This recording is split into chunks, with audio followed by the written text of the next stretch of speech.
Në gjykatën themelore në Prishtinë është mbajtur këtë njëjtë seanca e radhës në procesin gjyqësor ndaj 3 të akuzuarve për sulmin në kanalin e IBL-Pencit në varag të Zubin Potokut. Gjatë seancës, avokatët mbrojtës të akuzuarve kundërshtuan aktakuzën e ngritur nga prokuroria speciale, duke pretenduar se ajo nuk mbështetet në prova të mjaftueshme dhe se gjatë hetimeve janë injoruar dëshmitë e propozuara nga mbrojtja. Nga ana tjetër, prokurori i rastit ka mbrojtur aktakuzën, duke vlerësuar se ekzistojnë prova të mjaftueshme për të vazhduar procedurën gjyqësore. Për këtë rast akuzohen vëllezërit Jovan dhe Dragisha Vicentjević, si dhe Igor Dimović. Sipas aktakuzës së prokurorisë speciale, ata dyshohen se më 29 nëntor 2024 kanë organizuar dhe kryer sulmin me eksploziv në kanalin e IBL-Pencit, duke shkaktuar dëme të konsiderueshme në infrastrukturën kritike dhe duke rrezikuar furnizimin me ujë të peshëm dhe prodhimin e energjisë elektrike në Kosovë. Ata përballen edhe me akuza për armbajtje pa leje, ndërsa njëri prej tyre akuzohet edhe për veprën penale të spionazhit. Prokurori special Bekim Kodralio tha se planet për sulmin ndaj IBL-Pencit janë bërë në Serbi dhe se për këtë do të paraqesin prova ndaj këtij sulmi. Do provat që do të prezentuan para jush. Që konsiderojnë se kanë një rëndësi të veçantë të besueshmërisë.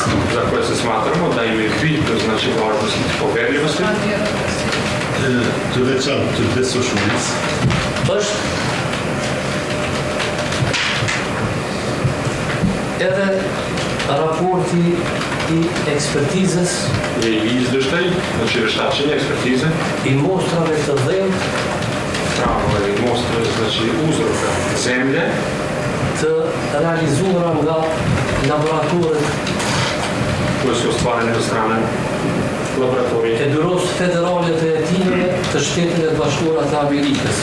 3 të akuzuarit nuk e kanë pranuar fajsin, ndërsa gjykimi pritet të vazhdojë me shqyrtimin e kundërshtimeve të mbrojtjes dhe me vendimet procedurale të gjykatës për hapat e mëtejmë të procesit. Eksperti i sigurisë Nuredini Bishi vlerëson se ky rast dëshmon edhe një herë reagimin e shpejtë të policisë së Kosovës, e cila sipas tij ka ndërmarrë veprime të menjëhershme duke arrestuar të dyshuarit. A i thekson se bëhet fjalë për një rast që ka cënuar sigurinë kombëtare të Kosovës dhe shpreh pritjen që drejtësia të jap vendimin e merituar ndaj të akuzuarve.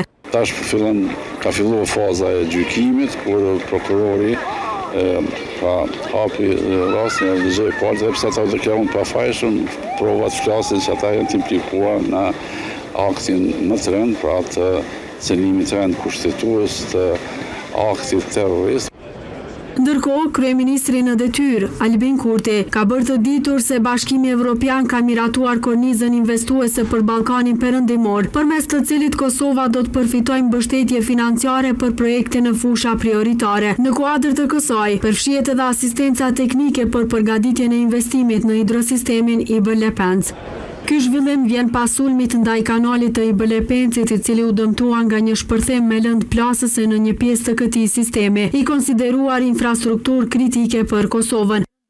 Kanali i IBL-Pencit siguron ujë të peshëm për një pjesë të konsiderueshme të vendit dhe furnizon me ujë edhe termocentralet Kosova A dhe Kosova B. Institucionet kosovare cilësuan këtë rast si sulm terrorist dhe nisën hetimet, ndërsa ngjarja u dënua edhe nga partnerët ndërkombëtar. Oda e avokatëve ka thënë se